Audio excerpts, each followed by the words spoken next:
이 시간 하나님께서 저와 여러분에게 주시는 말씀은 이사야 19장 18절로 20장 6절 말씀으로 하나님은 공사 중 25-1강 함께 은혜 내리기를 원합니다.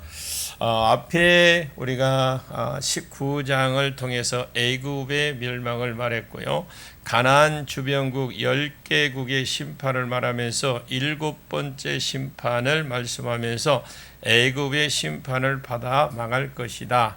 이사야 19장 그게 1절에서 4절까지 하나님이 전쟁을 통해서 애굽을 낮추고 심판할 것을 말씀했고, 그리고 5절에서 17절까지는 기근을 통해서 낮추시고 심판할 것을 말씀을 드렸습니다.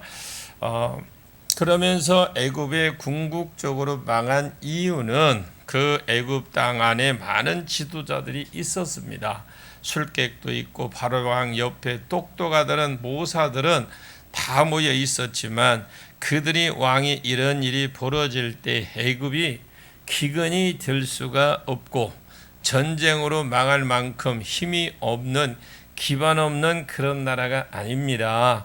그러면서 우리나라가 왜 기근이 생겼고 왜 전쟁으로 인해서 이렇게 망할 정도로 넘어지게 되었느냐라고 무사들이 물었을 때에 12절부터 정말로 애굽에 지혜로운 자가, 진짜 지혜로운 자가 있었다면, 그들이 모사였다면 이것이 하나님의 손이다.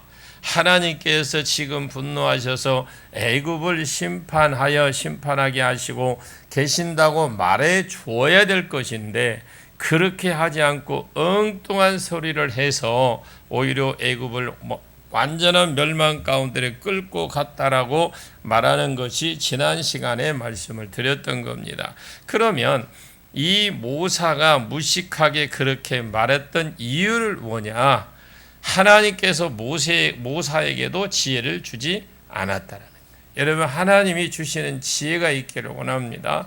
술객들에게도 지혜를 주지 아니하고 이 애굽을 망하는 대로 그냥 내버려 두셨다라는 겁니다. 이끌고 가셨다는 것이 오히려 14절에 여호와께서 그 가운데 어지러운 마음을 섞으셨으므로 그랬죠.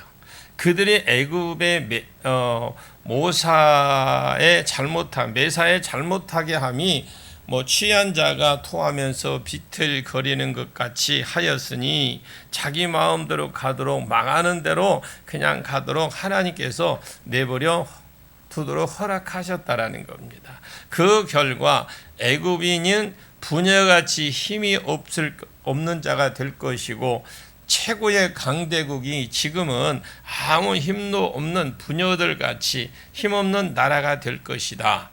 17절에 유다 땅은 애굽이 두려움이니 그랬어요.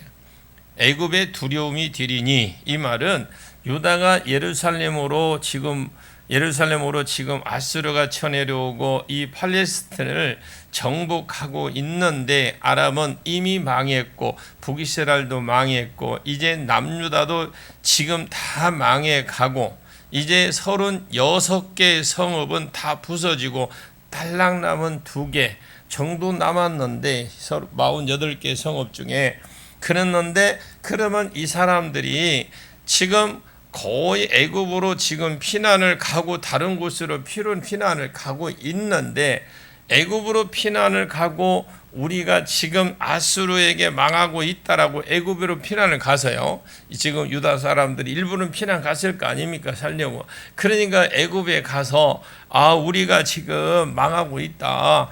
지금 애굽 사람들이 지금 이 블레셋 사람과 남유다를 어떻게 보면 자기에게 경계선이거든요. 이들이 그러면서 이곳으로 쳐내려오는데 이 사람들이 방파제 역할을 해 줍니다.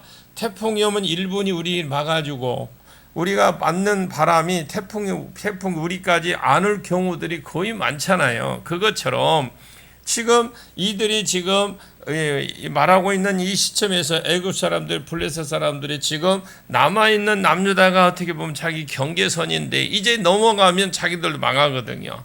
이런 것처럼 그것으로 지금 쇠약해져 있고 힘없는 부녀처럼 되고 있고 두려워 떨고 있는데 남유다까지 무너져서 남유다에 있던 피난민들이 그 애굽에 들어와서 어이구 우리 큰일 났습니다. 아수르의 세력이 엄청 셉디다. 이 사람들이 내렸는데 군대가 얼마나 힘이 세고 훈련이 잘 되었는지 우리가 정복하고 이제 2개 성읍 딸랑 남았는데 나중에 이 성읍이 히스기야에게 18만 5천 명을 이기게 되는 거죠. 아멘. 그러나 하나님이 도우심으로 아직까지는 그 역사는 안 나타나고 있을 때라는 거예요. 지금 이 피난민들이 보고할 때 외국인들이 오히려 유다로 인해서 더 두려움에 빠지게 될 것이라는 겁니다. 즉 그 말입니다.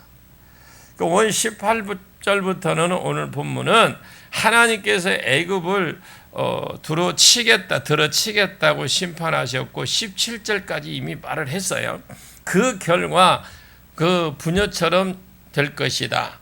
그러면 하나님이 애굽을 왜 그렇게 치느냐? 그것을 이제 지금 말하는 겁니다. 왜 하나님께서 애굽을 이토록 치도록 이토록 그렇게 낮추시느냐? 아무 생각 없이 그런 것이냐? 아니면 무슨 하나님의 계획이 있으시냐? 계획이 하나님이 있다라는 거예요. 세상을 치는 것도 하나님의 계획이 있습니다. 그것을 밝히 말하는 것이 우리가 읽었던 18절부터 그 내용인데 뒤에 25절까지 내용인데, 자 그러면 먼저 18절을 보겠습니다. 같이 읽겠습니다. 시작. 그날의 애굽 땅에 가나안 방언을 말하며 만군의 여호와를 가리켜 맹세하는 5 성읍이 있을 것이며 그중 하나를 멸망의 성읍이라 칭하리라. 그날에는 애굽 전쟁으로 망하고 기근으로 망하고 여러 가지 깨지고 나서 그 강대국이 오히려 부녀의 마음같이 됐다. 구약 시대는요, 세상 중심이 이 남쪽 애굽과 바벨론 중심으로 한 북방의 근처 나라, 2 나라 간에 그 당시에는 싸움이라고 해도 과언이 아닐 정도로 옛날에는 미국과 소련처럼 그런 나라들이 강대국들이 부녀가 힘이 없잖아요. 부녀처럼 이렇게 낮아진 이유가 무엇이냐? 그날에 애굽 땅에 가나안에 방언을 말하면서 여호와를 가리켜서 맹세하는 5 성읍이 있을 것이다. 애굽의 하나님을 섬기는 복음이 들어갈 것이다. 그날에는 그 말이거든. 이 말에는 당장에는 아니지만 먼 훗날 애굽의 그 가나안 방언을 말하는 것을 히브리어를 말한다는 거거든요. 성경을 아는 사람이 애굽의 가운데 일어날 것이다 이 말입니다. 자 그리고 여호와를 가리켜 맹세하는 5 성읍이 있을 것이다 이 말도 하나님을 섬기고 하나님의 이름으로 맹세하고 하나님의 이름으로 서원하는 자들이 일어날 것이다라는 거죠. 애굽도 복음화되고 하나님 백성이 될 것을 말씀하고 있어요. 지금. 그 중에 하나를 그들이 무엇이라고 칭할 것이 있습니까? 그 성읍 중에 하나를 장망성이다라고 칭할 겁니다. 이 애굽이 장차 망할 성읍이 될 것이다. 우리 성읍은 장차 망하는 성읍이 될 것이다. 애굽이 잘 나갈 때는 한 번도 이런 생각을 해본 역사도 없고 해보지도 않았습니다. 이런 일을 통해서 애굽의 성 중 하나를 장차 망할 성읍이다. 어떻게 보면 애굽 전체를 가리키는 별명이도 할 수 있어요. 애굽은 장차 망할 나라다. 이 세상을 장차 망할 나라다 하고 많은 자들이 고백하는 자들이 그들 가운데 일어날 것이다 라는 것입니다. 19절을 보겠습니다. 같이 읽습니다. 시작. 그날의 애굽 땅 중앙에는 여호와를 위하여 제단이 있겠고 그 변경에는 여호와를 위하여 기둥이 있을 것이요. 이 중앙의 중심 성읍 중 하나에는 하나님을 섬기는 제단이 있을 것이다. 신명기 12장 하나님이 섬기는 제단은 여기저기 만들지 말라 했거든요. 근데 오직 예루살렘에 그 이스라엘의 예루살렘에 있는 성전 이곳으로 모든 나라든지 지방 사람이든지 나와서 하나님 섬기라 했거든요. 근데 하나님이 여기에 또 하나님을 제단을 둔다는 것은 안 되는 겁니다. 근데 신약 시대에 복음이 들어가서 하나님의 교회들은 예배들이 애굽의 구석구석에 일어날 것을 말하는 거예요. 그렇게 보시면 되고요. 애굽의 제단이 있겠고 그 변경하는 여호와를 위하여 기둥이 설 것이요, 기둥이 나반과 야곱이 나중에 헤어지면서 언약을 맺을 때에 나반도 기둥을 하나 세우고 야곱도 기둥을 하나 세워서 이게 이 미스바의 기둥 중간에 두루 서로가 너희는 이리로 내려오지 말고 너희도 우리도 넘지 마라, 나도 올라가지 않겠다, 이런 맹세하는데 하나님의 이름으로 맹세한 흔적들, 이런 것들을 말하는데 제단과 기둥이 세워질 것이다. 이 즉 하나님의 섬기는 애굽 가운데에 하나님의 백성들이 심히 많이 일어날 것이다, 이 말씀입니다. 자, 20절을 보겠습니다. 같이 읽습니다. 시작. 이것이 애굽 땅에서 만군의 여호와를 위하여 징조와 증거가 되리니 이는 그들이 그 압박하는 자들로 말미암아 여호와께 부르짖겠고 여호와께서는 그들에게 한 구원자이자 보호자를 보내사 그들을 건지실 것임이라. 이것이 애굽 땅에서, 이것이라는 것은 제단과 기둥을 말하고요. 제단과 기둥이 애굽 땅에서 만군의 여호와를 위한 징조와 증거가 될 것이다. 애굽 땅에 많은 제단들이 생겼고 많은 기둥들이 생길 것은 무엇을 말하느냐? 애굽 사람들이 하나님의 백성이 되었다는 증거가 된다라는 것인데, 이는이라는 건 20절을 잘 봐야 됩니다. 이는 왜 애굽 땅 안에 이런 일이 생기게 되었느냐? 이는 그들이 압박하는 자들로 말미암아 여호와께, 여러분 단계가 있어요. 애굽 사람이 이렇게 된 이유는 여러 가지 단계가 있다는 건, 첫째, 압박당하는 자들로 말미암아 여호와께 부르짖겠고, 이 압박하는 자들은 대적자들을 말합니다. 그것을 1절부터 4절에 그 전쟁으로 인한 대적자들, 압박자들, 그리고 그 5절부터 10절까지는 기근이에요. 그러니까 압박자가 사람이라기보다는 사람도 의미하겠지만 전쟁과 기근, 이런 모든 연고로 그들이 여호와 하나님께 부르짖었다. 사람이 급하면요 하나님이 찾도록 있고 신을 찾도록 되어 있습니다. 그런 말이 있잖아요. 누가 어떤 스님이 이게 어디야, 개울을 건너가다가 딱 물에 빠지니까 뭐라고 그랬다고 그래요? 하나님 살려, 하나님 했다 하잖아요. 급하면 하나님을 찾게 돼 있답니다. 그러면 여호와께서 한 구원자, 보호자 보내주시고 보호자를 보내서 그를 건져 주실 것이다. 이것이 두 번째 단계. 애굽이 이렇게 돌아와서 하나님을 예배하고 하나님의 이름으로 서약하고 맹세하는 백성이 될 수 있었던 이유가 뭐냐? 그냥 우연히 된 것이 아니라는 거예요.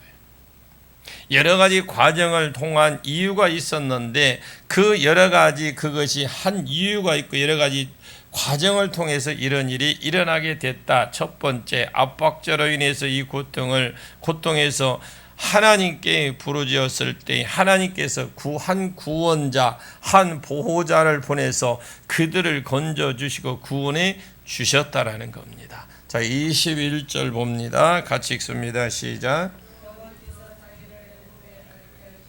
여호와께서 자기를 애굽에 알게 하시리니 그날에 애굽이 여호와를 알고 제물과 예물을 그에게 드리고 경배할 것이요 여호와께 서원하고 그대로 행하리라. 이런 순간에 구원을 주시고 하나님이 너를 구원자, 한 자가 나 누구라는 것입니까? 알려주셨다. 내가 여기서 우연히 구원받은 것이 아니고 그때 내가 한 구원자, 내가 한 보호자를 보내서 너희를 그 이경 가운데 건져 주셨다고 하나님이 복음을 전하는 자나 이스라엘 백성이나 이런 사람들을 통해서 하나님이 대신과 하나님 구원자가 되어서 말을 가르쳐 주셨다.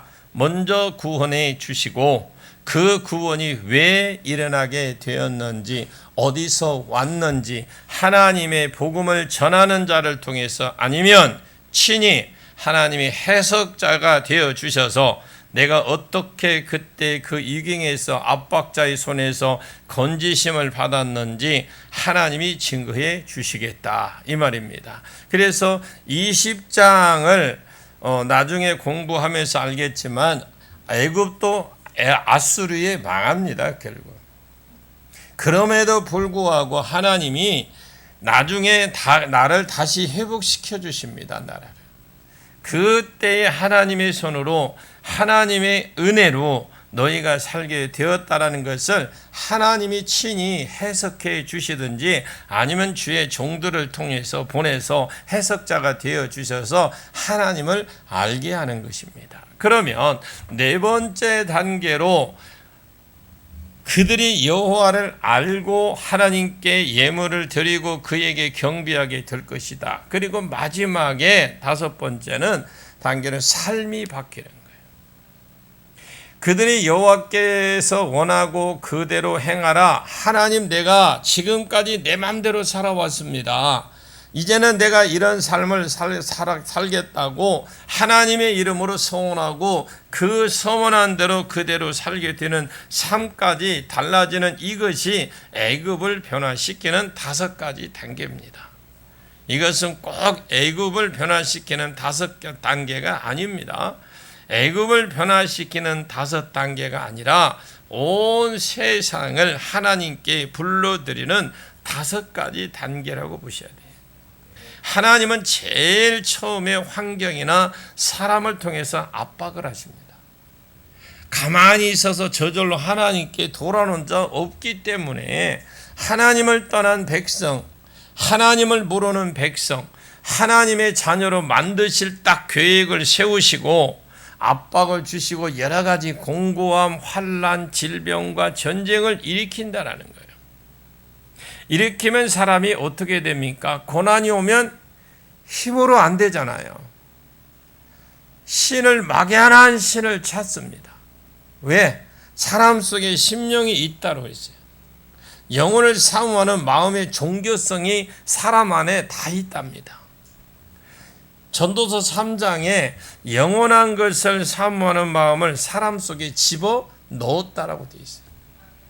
신을 찾고 하나님을 찾는다. 찾으면 나중에 하나님이 구원자를 보내서 그 압박 가운데 건져내 주신 뒤에 사람이나 해석자를 보내서 너를 건졌다. 내가 그때 너를 구원해 주었다고 하나님이 자신을 알려주겠다고 했습니다. 그것을 알게 되면 예배하는 삶으로 더 나가서 단순히 종교 활동만 단순히 하는 것이 아니라 삶이 바뀌는 삶으로 하나님께서 이끌어 쭉 가시겠다라는 거죠.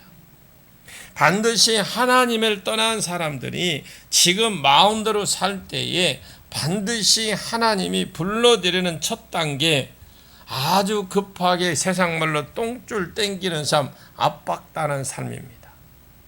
나는 없는데요. 기다려 보십시오. 여러분, 이 말씀을 받아들이고 인정을 하시든 안 하시든 그것은 그렇습니다. 반드시 그렇게 됩니다. 22절 시작. 여호와께서 애굽을 치실지라도 치시고는 고치실 것이므로 그들의 여호와께로 돌아올 것이라. 여호와께서 그들의 간구함을 들으시고 그들을 고쳐 주시리라. 이 여호와께서 애굽을 칠지라도 하나님은 처음부터 애굽을 19장부터 읽어보면 애굽을 때리겠다고 했거든요. 그래 1절에 하나님이 구름 타고 애굽에 임하시리니 심판하시기 위해서 애굽에 구름을 타고 임하신다는 것이 하나님이 미리 심판하실 심판이 전쟁으로 기구로 나타났던 겁니다. 자, 그때 하나님이 술객들의 지혜를 딱 틀어 막은 거예요. 하나님 존재를 처음부터 모르게 한 거예요. 완전히 바닥이 되고 완전히 낮아질 때까지 하나님께서 가만히 내버려 두시듯 하다가 나중에 완전히 그들이 그냥 다급해서 뭐 할 때에 하나님을 찾으면 구원을 그때 주시고 자기가 구원했음을 알리고 경배하는 대로 삶이 바꾸는 대로 아예 그냥 나가도록 그렇게 하나님 만드시는 거예요. 이게 남의 이야기라고 해서는 들어서는 안 돼요. 우리 믿는 자들이 지금 그런 삶을 살아요. 반드시 그렇답니다. 하나님은 치실지라도 처음부터 그림을 가지고 치십니다. 처음부터 아예 계획을, 그러니까 그림을 그려놓고 그림이 완성되고 나면 완전히 고쳐버립니다. 완전히 회복시켜버린다 이 말입니다. 하나님은 회복시켜버리는데 그래서 아직 우리는 지금 공사 중이에요. 근데 여러분 자신을 한번 우리는 돌이켜 보셔야 돼요. 내가 지금 이 단계에 거쳐 있는가? 하나님은 진심을 걸쳐 있는가? 모든 인생은 딱 단계가 있어요. 잘 보십시오. 터져서 하나님을 알아서 돌아왔구나. 태중신앙이나 어떤 어릴 때부터 신앙생활을 한 사람은 자연적으로 교회에 왔기 때문에 이런 하나님을 경험하지 못한 분들이 많아. 근데 교회 안으로 왔지만 처음부터 말씀대로 사는 사람은 그렇지 않습니다. 그냥 종교인 흉내만 내고 다니고 있어요. 그러다가 도중에 나중에 터지는 사람도 있고 여기서 터졌든지 아니면 믿는 사람이라서 여기서 터졌든지 전부 여러분이 단계를 누구든지 다 거치도록 되어 있어요. 이 단계를 걸쳐서 하나님께서 구원하시고 또 그 구원하신 하나님이라는 것을 그 하나님의 말씀을 통해 가르치고 그리고 예비하고 다시 경배하는 삶으로 삶이 바꿔지는 삶으로 하나님께서 이끌어 가시고 그리고 전부 회복시키고 고쳐주셔요. 자, 모든 예수 믿는 자들은 하나님과의 관계를 딱 거치게 만들어요. 내가 지금 어디쯤 왔는지 자기 자신을 보는 눈이 될 겁니다. 물론 처음부터 말씀으로 오직 살면 이런 단계는 걸칠 필요도 없겠죠. 그러나 천에 하나 그런 사람이 있을 겁니다. 쉽게 애굽을 치시라도 처음부터 치시고 고치실 것인가로 이런 생각을 가지고 그들이 여호와께로 돌아올 것이다. 여호와께서 그 광고함을 들으시고 그들을 해 주시리라, 고쳐 주시리라. 반드시 그들이 정말 똥줄 땡길 때 기도하는 것이 중요하다는 거예요. 급할 때 기도하는 거, 아주 그냥 상황이 아주 나쁠 때 기도하는 거, 하나님께 기도하는 것이 중요합니다.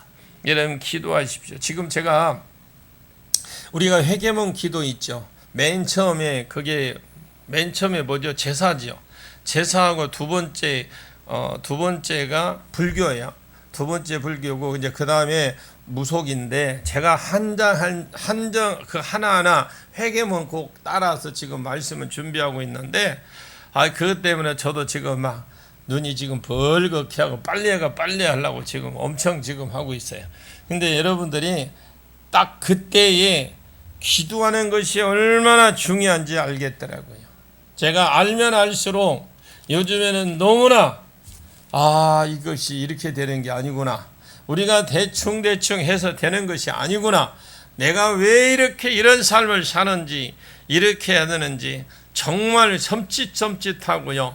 그것이 목사로서 이제야 깨달은 것이 너무나 감사하기도 하지만 정말 그냥 회개도 많이 하고요. 정말 죄송하기도 하고 막 그랬더라고요. 여러분, 하나님께 기도하는 것이 중요합니다. 제가 이렇게 말을 하니까 그냥 늘 우리 목사님은 늘 말씀 읽고 기도하러 간다. 들을 때 잘 들으십시오. 하나는 막무가내로 들어주시는 하나님이 아닙니다. 기도할 때 들어주셔요. 고집을 피우고 끝까지 버티면 몇 좋은 사람들은 뭐 어디 가다가 나중에 안 되면 그때라도 기도하십시오. 맷집을 좀 키우셔서 나중에 안 되면 그때라도 기도하시고 여러분 기도하는 것이 중요합니다. 자, 23절 보겠습니다. 시작. 그날에 애굽에서 아수르로 통하는 대로가 있어 아수르 사람은 애굽으로 가겠고 애굽 사람은 아수르로 갈 것이며 애굽 사람이 아수르 사람과 경배하리라. 지금 그날에 애굽에서 아수르를 통하는 대로 있어 아수르 사람들은 애굽으로 가겠고 이 애굽 사람으로 앞으로 갈 것이며 그랬죠. 애굽 사람이 아수르 사람과 함께 경배하리라. 하나님의 목표는 애굽만 있는 것이 아니에요. 아수르까지 다 이미 어떻게 해요? 그 그림을 그리고 있어요. 요즘으로 치면 이 지구촌이겠죠.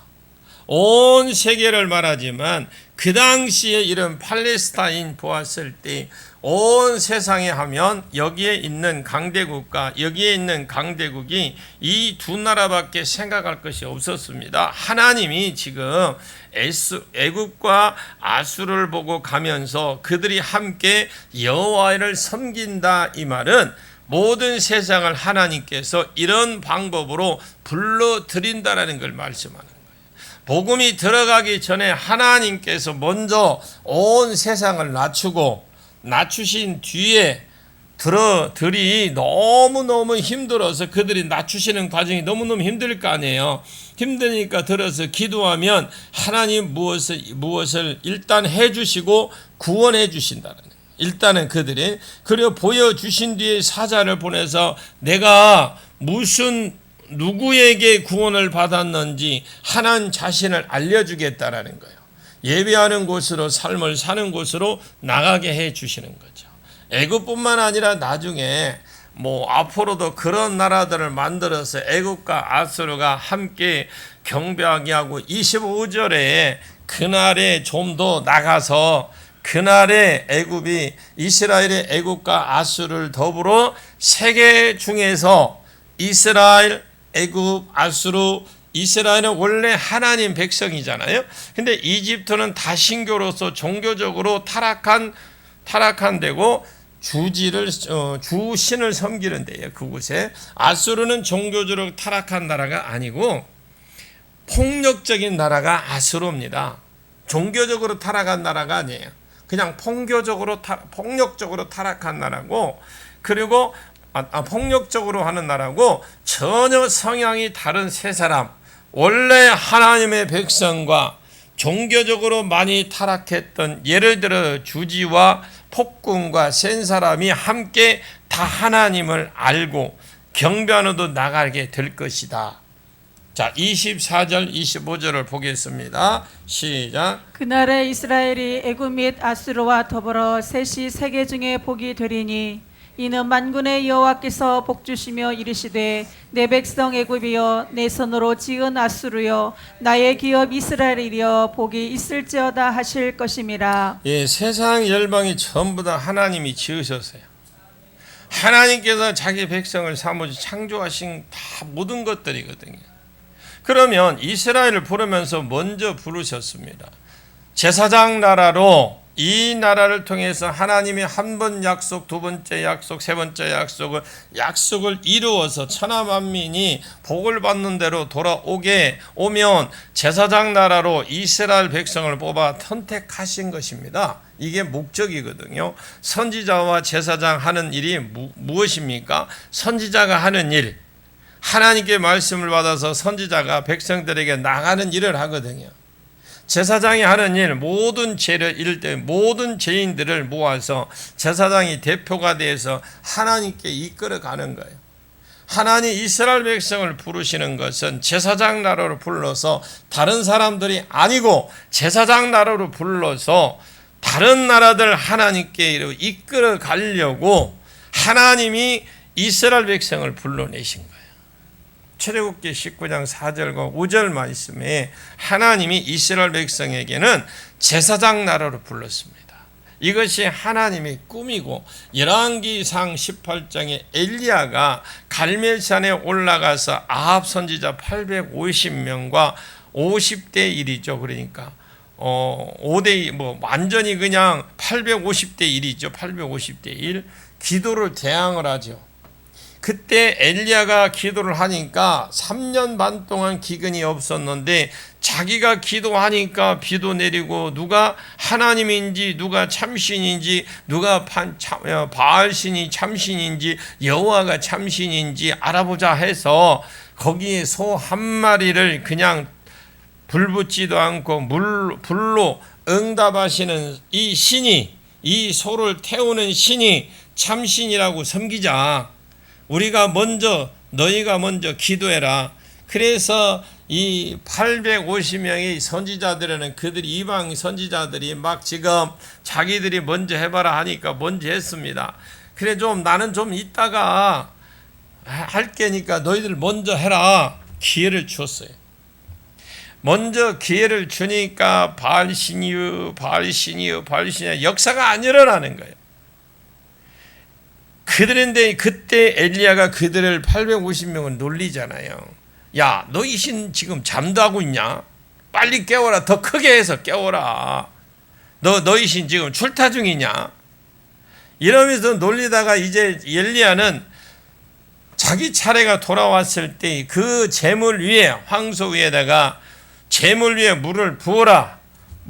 이제 끝났으니까 내가 할 차례다. 물을 더 부어라. 고랑이 흐를 정도로 그 한동 더 부어라. 부은 후에 물이 도랑에 이룰 때에 여호와 하나님이여 응답하소서 하니까 불이 떨어져서 재물에까지 그 도랑에 있는 물까지 싹 다 타버렸어요. 전부 다 없어졌어요.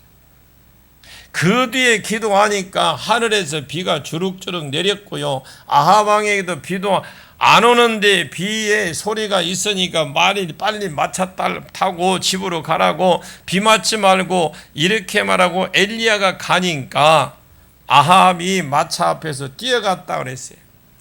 지금 우리가 볼 때 마차가 먼저 보냈는데 뛰어갔는데 엘리야가 먼저 앞서갔다.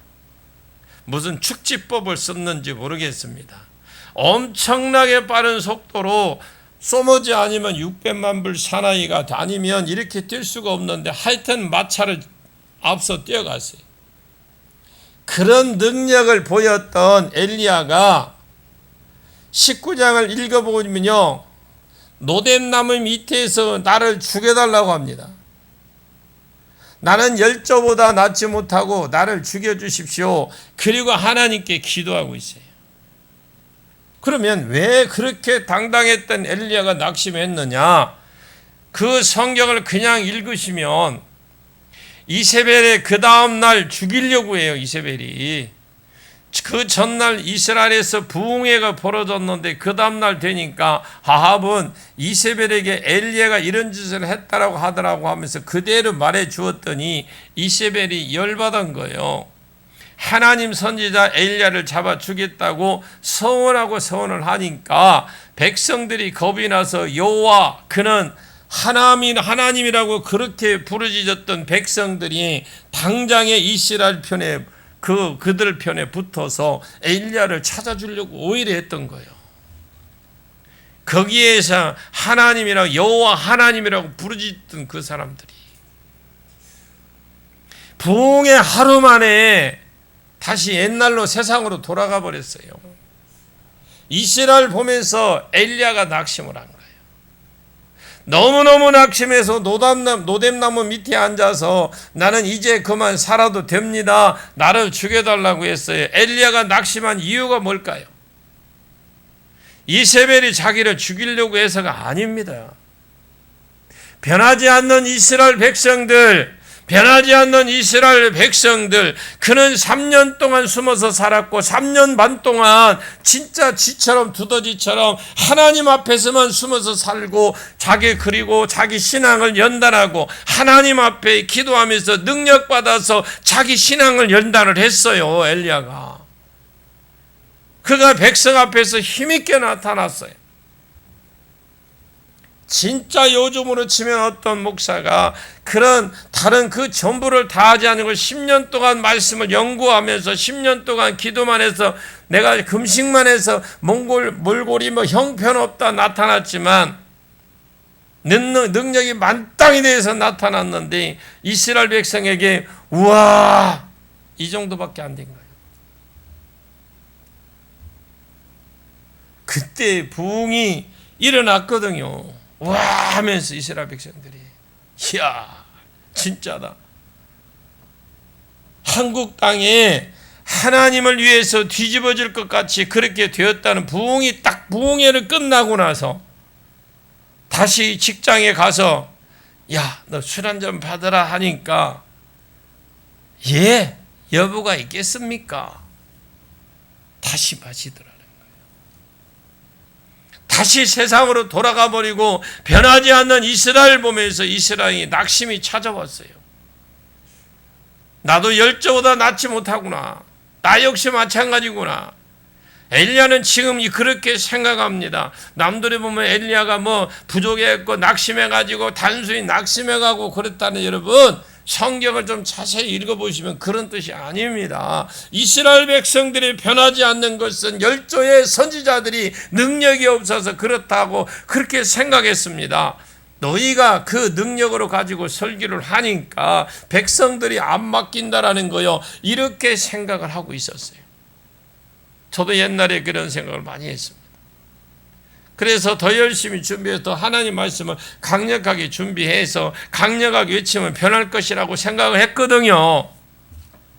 그런데 그렇게 외치는 저도 안 변하고 성도들은 안 변하는 건 똑같았습니다. 여전히 안 바뀌는 백성들을 보면서 엘리야가 자기가 노뎀나무에 엎어져서 열조보다 모자라서 그런 것이 아니고 하나님 백성이 강팍하다는 걸 그가 알은 거예요. 강팍하다는 걸. 그래서 시내산에 가서 굴 아래에서 죽여달라고 그랬더니 엘리야가 내가 왜 여기 있느냐 그렇게 했습니다. 지금까지 엘리야가 사르밧 갑으로 가라 해서 한 번 갔고 그리 시냇가로 가라면 갔고 어디로 가라 하면 갔는데 너에게 이곳이 오라는 소리도 안 했는데 왜 네가 이곳에 앉아서 처박혀 있느냐.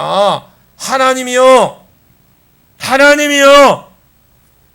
하나님의 백성들은 다 죽이고 나만 남았는데 나도 죽이려고 합니다. 백성들이 바뀌지 않습니다. 백성들이 오히려 그들이 나를 찾아서 그들 나를 죽이려고 합니다.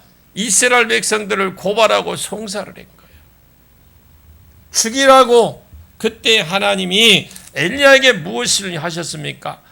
바람, 지진, 불바다 이런 것을 보이신 거예요. 그것이 이때 당시의 이스라엘의 모습인지 모르겠습니다. 하나님이요, 이 백성들이 오히려 하루 만에 나를 죽이려고 합니다. 죽이기를 원하고 있습니다. 그러나 바람 가운데서 하나님은 계시지 않고 불 가운데도 구름 가운데도 아무것도 계시지 않았고 후에 세밀한 음성이 들린 거예요. 바람과 구름은 하사엘과 엘리사, 예후 이런 사람들을 가리키거든요. 이것들이 이런 사람들을 들어서 이스라엘 백성을 더 때리게 했다라는 거죠. 바람과 구름, 불과 지진 이런 것들을 들어서 이스라엘 백성을 더 때리겠다라는 거예요. 그 뒤에 하나님의 세밀한 음성을 넣어주면 그들이 바뀔 것이다. 그들이 지금 강팍해 있을 때에 바람, 불과 지진 이것은 하사엘과 엘리사와 예후 이런 사람들을 말해요. 그래서 세밀한 음성을 주면 이런 엘리야를 향해서 하나님을 백성을 향해서 가지고 계신 하나님 계획이 있었어요. 엘리야는 자기 혼자 다 바꾸려고 생각을 했는데 하나님은 사람이 빨리 안 바뀐다. 이것을 가르쳐 준 겁니다. 아멘. 그래서 이스라엘 백성은 그것이 하루아침에 바뀌는 것이 아닙니다. 여러분들도 어느 날 내가 예배가 회복되어 있다고 모든 걸 회복되는 것이 아니거든요.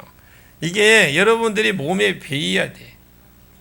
우리가 새벽에 나오십시오 해도 못 나오는 사람도 있고 나오는 사람도 있는데 나오는 거 쉽지 않아요. 여러분 자꾸 쌓으십시오. 쌓을 때에 조금 힘든 부분이 있으면 그 힘든 부분을 하나님 나 좀 도와달라니까요 라고 하셔야 된다니까. 나 혼자 하려고 하면 안 돼요. 주님, 내가 이 아침에 저도 그래요. 아침에 어떤 때로는 이 배를 울리기는 울렸는데 너 왜 지금 속으로 왜 지금 울리는 거야? 그때도 있잖아요. 왜? 이장로님, 그잖아. 왜 지금 네가 배를 울리는 거야? 조금 더 잤으면 좋겠는데. 그럴 때 있지요. 있지요. 그럴 때 하나님, 내가 오늘 몸이 많이 피곤한 것 같으면 저 좀 도와주세요 하고, 그리고 주님의 도움을 구하면서 일하는 거예요. 그러면서 피곤할 때가 왜 없어요? 사람일지라. 그러나 이것이 여러분들이 훈련 받을 때 내가 훈련 쌓아놓은 거, 내가 쌓아놓은 것이 내 대에 받지 못하면 반드시 우리 후손들에게 받습니다. 이스라엘 백성은 그것이 하루아침 바뀐 것이 아니라 그러면 네가 지친다 그러는 거예요. 하나님이 어떤 전도의 열정을 받아서 전도하게 하는 사람 시작한 목사님, 제가 어렵게 전도를 했더니 그 인간이 교회는 안 나오고 있습니다. 안 나오면 그냥 두세요. 사람이 하나님 백성이 아닐 수도 있고요. 또 하나님 백성이라도 아직까지 교회 올 때가 아닐 수도 있다. 기도만 하고 있으면 그냥 기도할 때 이름표만 적어서 이름만 자꾸 부르면 기도하시면 됩니다. 여러분, 우리가 하루아침에 바뀌지는 않아요. 그러나 하나님은 분명히 저와 여러분을 함께 하실 겁니다. 하나님 그럴 때마다 하나님 계획이 계시고 있으니까 계획하시는 그 계획 따라서 여러분들이 응답하시기를, 순종하는 저와 여러분 되시기를 주의 이름으로 축복합니다. 기도하겠습니다. 하나님 고맙습니다. 감사합니다. 주님 영광을 받아 주시옵소서. 예수님의 이름으로 간절히 기도하옵나이다. 아멘.